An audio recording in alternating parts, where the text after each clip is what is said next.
আসো এদিকে আসো তো আব্বু, শোনা যাও। হ্যাঁ এদিকে আসো, খেলা করতে হবে। খেলা করবে, একটা গজল গাও তো আব্বু, যা পারো তাই। তুমি মনে করে দাও। আমি মনে করে দেবো, বলো। আমার মনের ঘরেতে রেখেছি রে তো বহনের বাচ্চা নবী কামলিওলা রে, আমার দয়া নবী রে, আমার ময়া নবী রে, তো বহনের বাচ্চা নবী কামলিওলা রে, তো বহনের বাচ্চা নবী কামলি রে, আমার দয়া নবী রে, আমার মায়া নবী রে, তৌরানের বাদশা নবী কামলি রে, তৌরানের বাদশা নবী কামলি রে, মোরা যদি থানা পাকিওতা ওই মদিনা দেখায় লাগে দূরে রাইতা। কি যদি থানা পাকিওতা ওই মদিনা দেখায় লাগে দূরে রাইতা। তারপর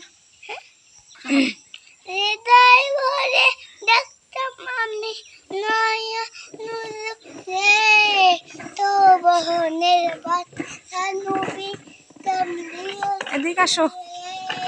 তো বহনের বাচ্চা নবী কামলিও রে।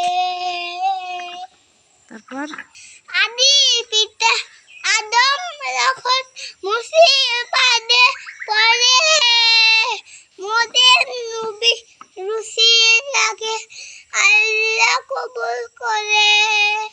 আদি পিতা আদম যখন মুসিবতে পড়ে মোদের নবী ওসিলাতে মুসিবতে আল্লাহ কবুল করে।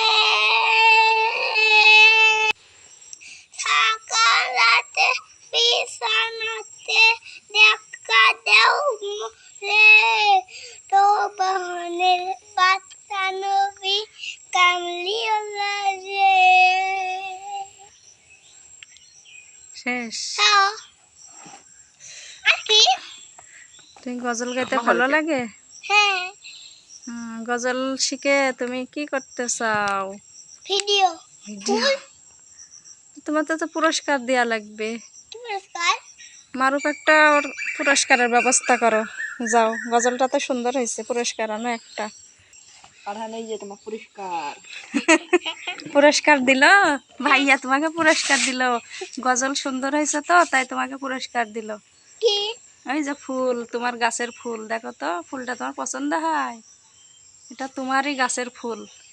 অনেক সুগন্ধ, দেখবেন? হ্যাঁ। দেখি দাও। এই ফুলটা তুমি কাউকে দিতে চাও? না। দিতে চাও? হ্যাঁ, আমি দিতে চাই রায়হান ভাইয়াকে। রায়হান ভাইয়াকে দিতে চাও ফুলটা?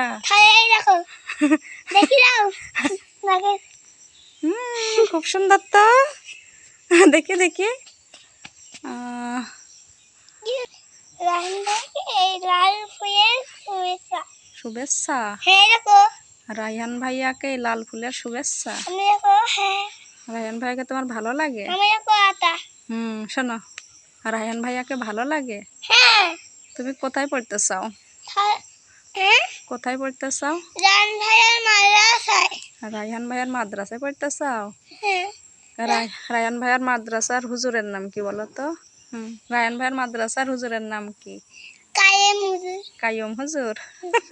আম্মু, তা তো মনে আছে তোমার। আরে আম্মু, কি সুন্দর দেখায়। আসসালামু আলাইকুম কাইয়ুম হুজুর এবং রায়হান, আশা করি আপনারা ভালো আছেন। এই যে দেখতেছেন ছোট একটা বাচ্চা রায়হানের মাদ্রাসায় পড়ার জন্য আগ্রহ করেছে, কিন্তু আমাদের একটা সমস্যা যে আমরা মধ্যবিত্ত পরিবারের মানুষ। থামো, যার কারণে আমরা অত খরচ বহন করতে পারি না, 10-12 হাজার 15 হাজার টাকা।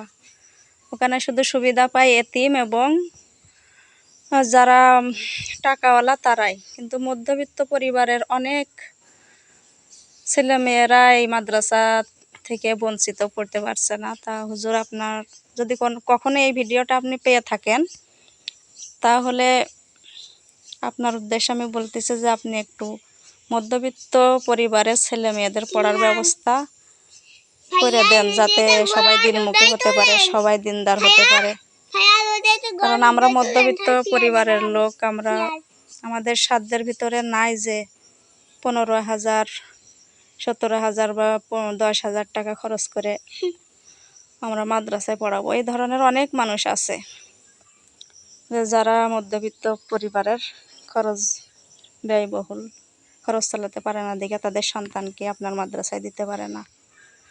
আর যদি এই ভিডিও হুজুরের কাছের কেউ পেয়ে থাকেন, আমার অনুরোধ এই ভিডিওটা হুজুরের কাছে পৌঁছে দিবেন। এটা আপনার কাছে আমানত, অবশ্যই এটা পৌঁছে দেবেন, আপনার দায়িত্ব। আমার কথাটা যেন তিনি বিচার বিবেচনা করে দেখেন, শুধু এতিম এবং বড় লোকদের জন্যই যাতে মাদ্রাসার সুবিধা না হয়, মধ্যবিত্ত পরিবারের মানুষও, ছেলেমেয়েরা যাতে ওখানে সুবিধা পায় পড়ার। কারণ আপনাদের মাদ্রাসার আর রায়হানের মাদ্রাসার ভক্ত অনেক, সবাই ভালোবাসে রায়হানকে, হুজুরকে।